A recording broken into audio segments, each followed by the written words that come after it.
a little bit the role we've been asked to take here is to say, renewables, what is the state of the game? Before doing that, I'd just like to point to actually one of Ryan's slides, which was the very general sustainability, competitiveness, and security of supply. This is the starting point from which we are all starting, and it's the common effort which we all, whether coal, whether gas, whether renewables, whether nuclear, whether the grid, actually have to achieve. We know this, it's almost obvious, but this is a common effort rather than a competition between us to reach a balanced result. The balanced result is affordability.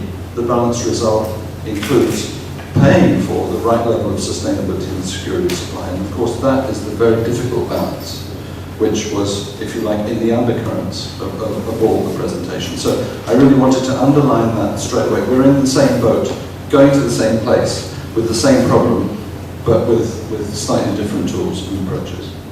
And in fact, the Energy Roadmap 2050, Commissioner Oettinger's first paragraph in the introduction to that, spells out the view which was taken there, and we will be developing that over time in the policy, which is 2/3 from renewables. It's a very ambitious goal set at that time, and it includes electricity emissions free.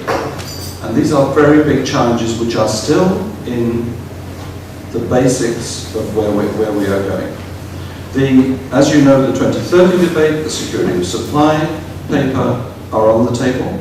They have not been discussed by member states, so I really don't want to go into the detail, and there's not time to do this. I think most people you know it. You also know that the 2020 targets are progressing well for renewables. We're at 12.7% in 2012. Romania is doing better than average, reaching 21%, but the 19 it should have reached in 19% it should have reached according to the trajectory in 2012. So the renewables agenda is in fact on track until 2020, and we must see what happens beyond. But it does promise to stay very strong in this. Legislation will emerge from those new policies. I don't want to go into that now, except that, of course, there are papers around the critique on support schemes for renewables, which is not without justification. We are trying to resolve through writing the rules of sensible and shall we say, the best approach, best practice going forward.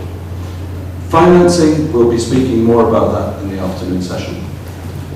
From the point of view of CEF, from the point of view of private financing, but also I'd like to add one element which will not appear in the afternoon session, and that is Horizon 2020.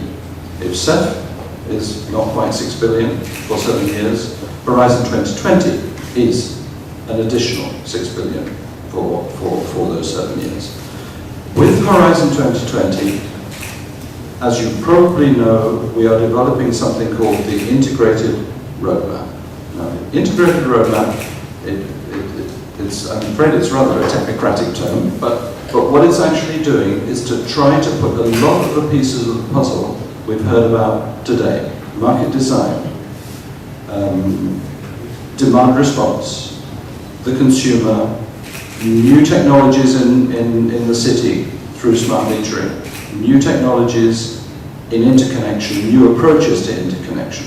So all of these aspects, really, we're trying to capture them going forward in the R&D agenda in Horizon 2020 through the integrated roadmaps.